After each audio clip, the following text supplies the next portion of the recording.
तो सब दिन तो एक जैसे नहीं होते और आज का दिन तो एक धमाका लेकर आया। सुबह सुबह ही गोटिया ने अपनी शरारती हरकत दिखा दी। जैसे ही अनूप ने अपना शूज साइड पे रखा, एक सेकंड भी वेस्ट किए बिना गोटिया उन्हें लेकर भाग गया।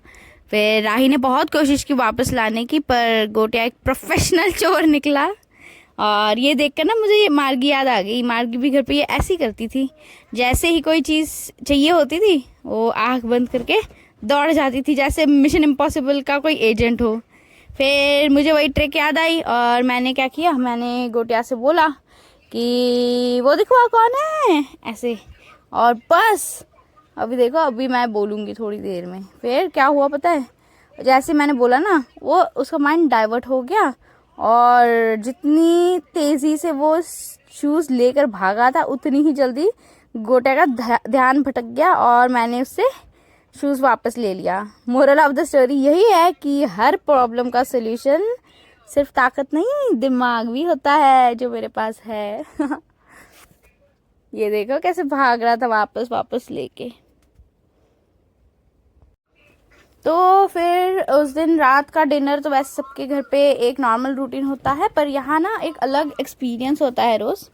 तो सोलर लाइट का हल्के ग्लो में आज सब दोस्तों ने खाना खाया। और आज स्पेशल था क्योंकि आज हमारे साथ नए गेस्ट आए हुए थे, मिगेल और कार्लोता, जो स्पेन से आए हैं और यहाँ का फार्म लाइफ एक्सपीरियंस कर रहे थे। तो उनके साथ बैठ के ना मुझे ये रियलाइज़ हुआ कि दुनिया कितनी छोटी है और ये लोग स्पेन के बड़े बड़े सिटीज़ से आकर यहाँ इको फ्रेंडली लाइफ एक्सपीरियंस करना चाहते हैं और हम सब यहाँ नॉर्मल मानते हैं। और मतलब जब उन्होंने पूछा आप लोग डेली ऐसे खाना खाते हो क्या, तो मुझे लगा कि हाँ, शायद हम अपनी सिंपल चीज़ों को कभी कभी अंडर एस्टिमेट करते हैं। और ये देखो, सुबह के वक्त सबसे पीसफुल होता है यहाँ पे। और ये मेरी छोटी सी कॉपी कैट मुझे करते हुए देख के ये भी कर रही थी। और मैंने मतलब रिसर्च में पढ़ा है कि बचपन में ना जो हैबिट्स डाल दी जाए वही ज़िंदगी भर साथ रहती है। जैसे मैं जल्दी उठती हूँ 5-4 बजे, कभी 4 नहीं, लाइक 5-6 बजे, तो ये भी वही उठती है और यही आदत इसको भी लग गई है। और जैसे अनूप जापान में था तो उसको पता है और उसने भी मुझे काफ़ी बताया है कि जापान, जर्मनी ऐसी कंट्रीज़ में छोटी उम्र से ही फिटनेस और मूवमेंट पे बहुत ध्यान दिया जाता है और वहाँ के स्कूल में भी ये ना कंपलसरी होता है। तो मुझे भी लगा कि सारण्या के साथ टाइम स्पेंड करते हुए मुझे भी डिसिप्लिन रहना पड़ेगा, क्योंकि एक छोटी सी आँख मुझे कंटिन्यूसली देख रही है।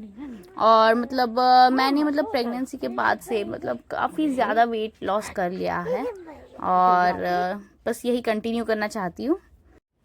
तो आज मैंने अनूप के पैर की मालिश ब्लैक सेसमी ऑयल से की। और आपको पता है, उसके ना हमें पता नहीं था पैर में क्या हो रहा है, पर उसको इतना ज़्यादा पेन था और आसपास ना कोई हॉस्पिटल्स भी नहीं थे, तो बस यही एक इलाज था जो हम कर सकते थे। और ये सब करते हुए सारण्या भी एकदम एक्टिंग करने लग गई कि उसके पैर में भी लगी है और दिखा रही थी कि हाँ, मैं भी पापा के जैसे चल रही हूँ, मुझे चलने नहीं आ रहा। और एक मज़ेदार बात बताऊँ तो कई रिसर्च कहते हैं कि बचपन की ये मतलब इनोसेंट जो मिमिक्री होती है ना, उनका कॉग्निटिव डेवलपमेंट स्ट्रॉन्ग करती है। तो मुझे बस एंजॉय करना था और एक मेमोरी बनानी थी जो हमेशा याद रखूँगी। तो अब फिर सारण्या और मैं डिस्कस करने लगे कि, और ये सब बच्चे भी डिस्कस करने लगे कि कौन सा एक्शन हीरो सबसे बेस्ट है। और बस सारण्या ने अपना फुल परफॉर्मेंस मोड ऑन कर दिया। तो इतना बड़ा भी हो जाता है, छोटा भी हो ओ, इतना बड़ा हो जाता है एंटमैन। जाता है। ये थॉर है, देख थॉर इसका हथौड़ा जाता है। थॉर कितना छोटा। तो पिछले कुछ दिनों में मैंने देखा है कि लोगों को सबसे ज़्यादा मज़ा वाटरमेलन हार्वेस्टिंग में आता है। शायद इसलिए क्योंकि ये सबसे ज़्यादा विजुअली सेटिस्फाइंग टास्क है। बड़ा सा ग्रीन फ्रूट, परफेक्ट शेप, अंदर से ब्राइट रेड। और एक फन फैक्ट बताऊँ तो जो लोग ऑर्गेनिक फार्मिंग नहीं समझते, उनको ये सुन के शॉक लगेगा कि यहाँ के वाटरमेलन्स ना नेचुरली ठंडे होते हैं अंदर, और रात में ये मिट्टी अपनी सर्दी एब्जॉर्ब कर लेती है और जब सुबह हम तोड़ते हैं तो लगता है जैसे फ्रिज से निकाला हो, और एकदम नेचुरल फ्रिज है ये मिट्टी। फिर मैंने आज सारन्या को अनियन टोमेटो काटना सिखाया मतलब वो नॉर्मली करती है और ये डेंजरस लगता है, पर बचपन से अगर सेफ हैंडलिंग सिखा दी जाए तो उनका ना कॉन्फिडेंस और रिस्पॉन्सिबिलिटी दोनों बढ़ता है। और आपको पता ही होगा जापान जैसे देशों में छोटी उम्र से ही बच्चे नाइव्स हैंडल करना सीख लेते हैं और एक तरह से सेल्फ सफिशिएंसी कहते हैं इसे। और सारन्या हमेशा काफ़ी एक्साइटेड होती है, अच्छे से सीखती है और अब अच्छा करने भी लगी है। फिर मैंने ये जो वाटरमेलन्स है उनको वेट देख के उनको अच्छे से सेग्रीगेट किया, कुछ मैंने किया और बाकी लोगों ने भी किए धीरे धीरे, क्योंकि अब मतलब धीरे धीरे हर रोज़ हम निकालते हैं ना, तो इतने ज़्यादा हो गए थे, लाइक 200 300 400 पता नहीं कितने मैंने गिने भी नहीं अभी तक।